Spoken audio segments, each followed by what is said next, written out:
No gym, no equipment, just you and a cell. Yet prisoners are said to be some of the most jacked individuals on the planet. Could an approach to high-rep calisthenics be a simple secret to putting on muscle and conditioning the body? Well, that's exactly what I wanted to find out. So for 1 week, I only did prisoner-style workouts in their purest form. This is what happened, but you gotta focus. So I'm about to jump into the first workout on this experiment, but the first thing you'll notice is no music, no headphones, no phone. It's just me, my body weight. That's it. Let's see what we can do. This is workout 1. Let's go. I started with a simple warm-up in my cell. Apparently the standard American cell is approximately 6 feet by 8 feet in space. So those are the parameters I tried to stay within. Trying to hit all the muscle groups today just to see what's working and what's not and what we need to adjust. So I started with one of the most popular full body prison movements, burpees. I was planning to do 50 in a row, but dang, I actually forgot how tasking these were. That was only 20. Oh. But because I theoretically have all the time in the day, I could rest whenever as long as I wanted. But I did want to keep the pace up to keep the difficulty up and also stimulate my cardiovascular system as well. But seriously, dang, don't neglect burpees. I mean, I haven't done these in a while and they were super challenging, but they really felt like they would be a great way to stimulate cardiovascular endurance and even lactate threshold to a point that would probably be useful in a survival-like scenario. So I could definitely see why burpees would be a staple in any prison-like workout. So one of the big problems I know I'm gonna run into, and probably the hardest muscle group to hit with just your body weight, no pull-up bar, no equipment, is going to probably be the upper back. But I do have a few ideas that I'm gonna use to try to stimulate that with just my body weight. I'm gonna start with push-ups, but every push-up is gonna have a pause, and we're gonna lift the hands off the ground, squeezing the upper back like that. So if you didn't realize already, I wanted to take this challenge to its purest form, like solitary confinement. No equipment, no pull-up bars, nothing but a floor. And as you can imagine, trying to target the upper back muscles was going to be a challenge. Luckily, I was anticipating this going in and I had a few ideas in mind. Starting with sets of 10 push-ups, but at the bottom of the push-up, I would squeeze the upper back muscles and lift the hands off the ground for a 3 count. Another tip is I want to fully retract the scapula, so I'm not sagging my push-ups like this. I'm fully pushing out to really get that serratus working as well. We're not neglecting here. Okay. I ended up doing 10 sets of 10 of these push-ups with the pause holds at the bottom. Now by push-up 100, my triceps were actually feeling the most fatigued. So for the next exercise, I wanted to target the opposite muscle group. But as you can guess, trying to hit biceps with no equipment might be a little bit awkward. However, I did come up with some ideas. Hey, you'll notice gymnasts have pretty darn big biceps. And you know, they're not really doing many curls. Maybe some are, but I really think a lot of that bicep stimulation comes from that bicep always in that lengthened position with like the rings and stuff, kind of bringing in some of that lengthened partial theory that we talked about in that last video. So I really think, you know, you could probably get some serious bicep activation with just some simple isometrics like the planche push-up hold. Oh, that's way more difficult than I thought. Actually, I need to go wider and maybe the hands out to the side like this. Bend my arms a little bit. Come up and just hold. Oh my gosh. So this felt very awkward, but nonetheless, the tension on the bicep was real. However, a bit sketchy. I needed to be careful. Oh, I'm really feeling that in the bicep. Like there's a lot of tension and some compromising parts, like close to the tendon attachment. So try not to get a tear here. I think I might back it up just a little bit and just bend the elbows a little bit more. Try to modify it so I don't feel that tension in a concerning way, but just keep maybe the tension on the bicep isometrically. So yeah, I'm gonna try to adjust this. So that I did playing around with the movement, adjusting to where I felt a safe position, yet still some tension on the bicep. However, this move ended up being pretty fatiguing throughout the chest and whatnot, so I kind of came up with this ground bicep curl on the spot that I did for sets of 10 in between these wide push-up planche holds. I essentially just pulled my palms to my shoulders in this crunched up position as I was pushing onto the ground to try to activate the biceps. It actually worked pretty well. I ended up doing 5 supersets of these exercises. Exfoliating my hands. Next, moving over to basic bodyweight squats, prisoner style, 4 sets of 25. Moving on to a hollow body hold, and then just some bicycles for abdominals. I lost count, but looking at the footage, I did this circuit for about 5 minutes. And then moving over to single leg glute bridges where my hamstrings started to cramp up. Oh, hamstrings are cramping. But if you haven't noticed already, I'm not drinking anything throughout this workout. That's right, I wanted to keep this as bare bones as possible. No equipment, no timers, no phones, and not even water during the workout. Is that really why it's cramping? Because I don't have any water? Like, that's so silly if that's the case. Like, how dependent are we on our water bottles? But just like that, I decided to call it here for day 1. I'm planning to do a workout every single day for this week. We'll just gotta see how we adapt day by day. So I don't want to overdo it too fast. That's a mistake I made in the past. That's it for today. I'll see you guys all on day 2. Guard, could I have a sip of water?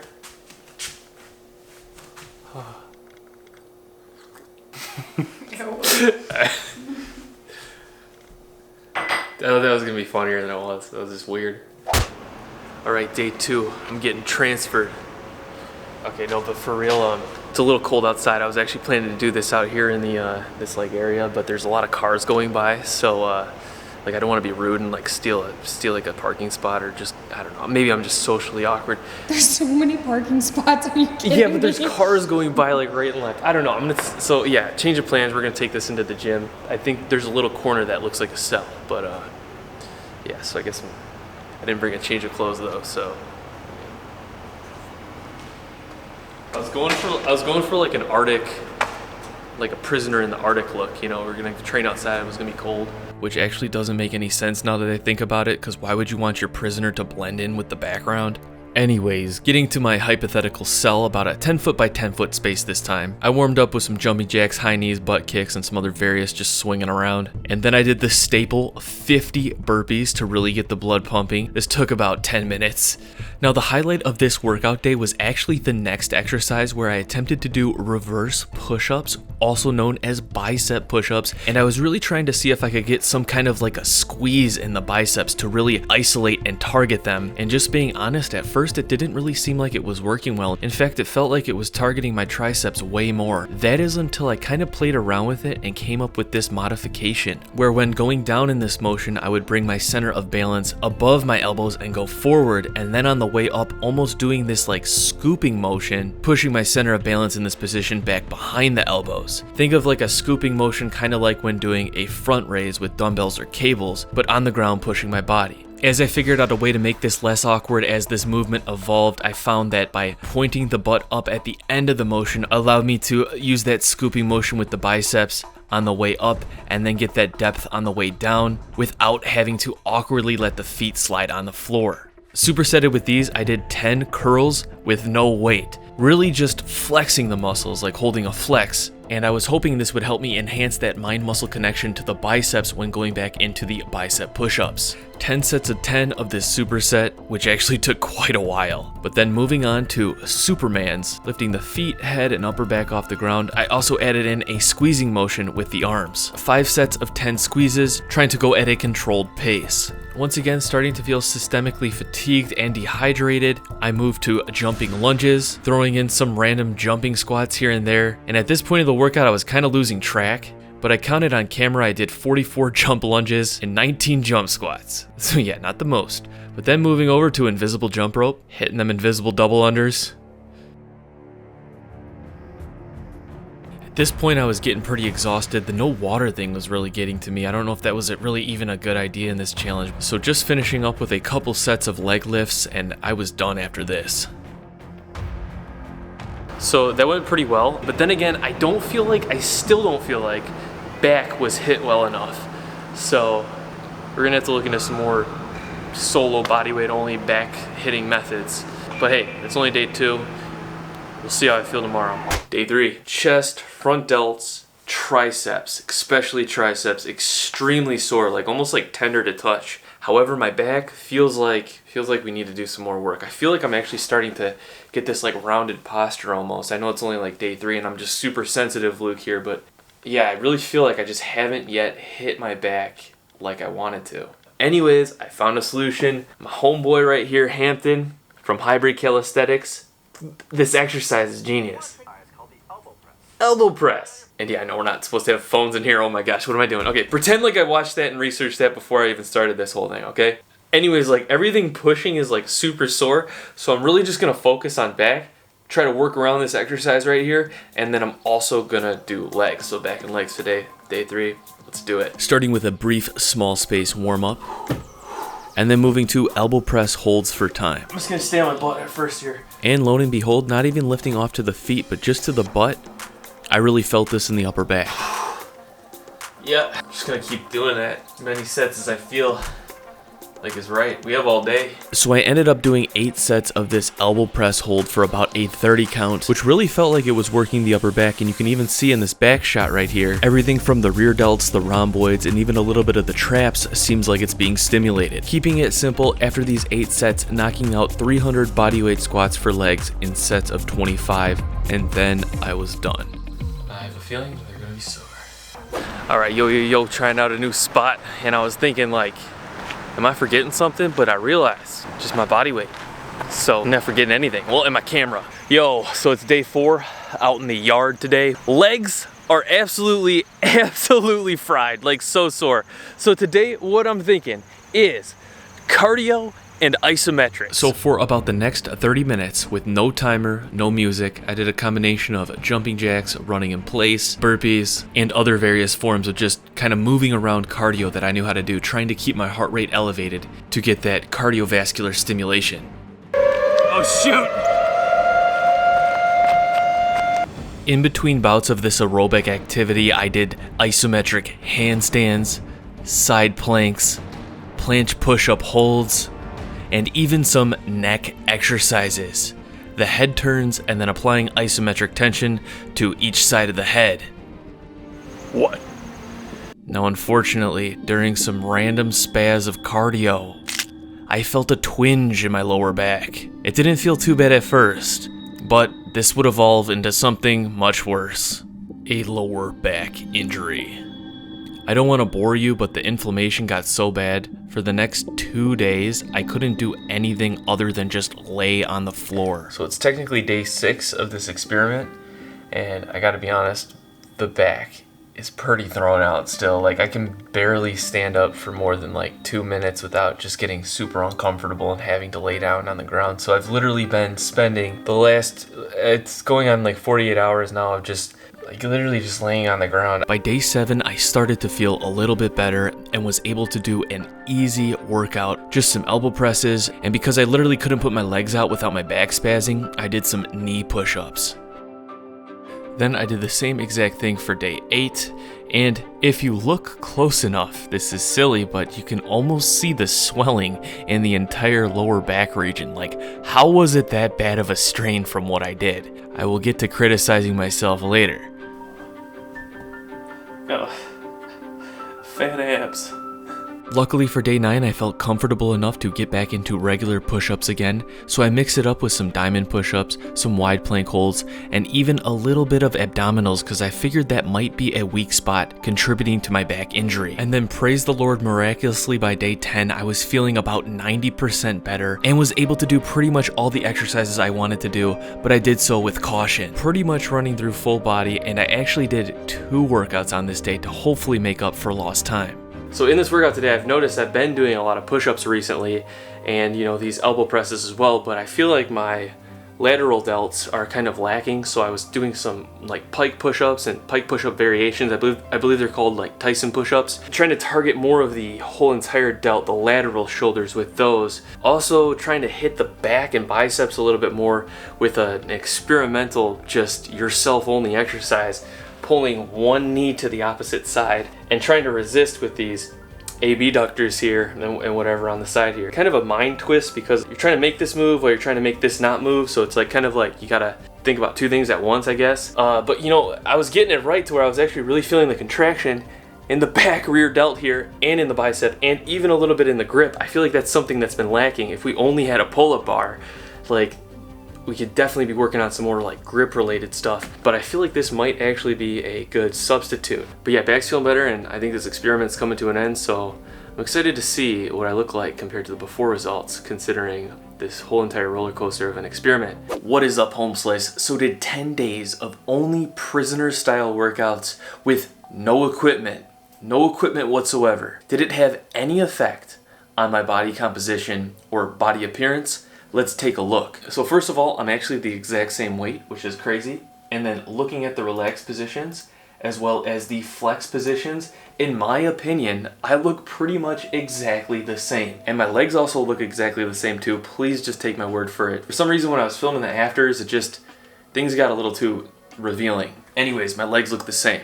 Okay, fat. So I guess those workouts were effective, or they were just as effective as all the other training I've been doing over the past, well, quite a few weeks, quite a few months now, all of this inconsistent training. So you could argue it one way or the other. Just using my body weight, no equipment whatsoever, was good enough as any other thing I was doing over the past, at least for a 10-day spurt, to at least maintain my physique, which isn't the best, I know, but still. Now, one thing I must mention, and something I kind of want to talk about, is the back injury that happened. As frustrating as that was, it was kind of eye-opening to me. Injuring my back on such a delinquent-looking movement that I should be able to do based on all of my past mobility that I've had in the past. Like, I don't know, first of all, it's super frustrating, but second of all, I think it's opening my eyes to the fact that sometimes if you just don't use it, you lose it. And I'm sorry to jump away from the theme here, but what I'm getting at is I've noticed a decrease in overall mobility in myself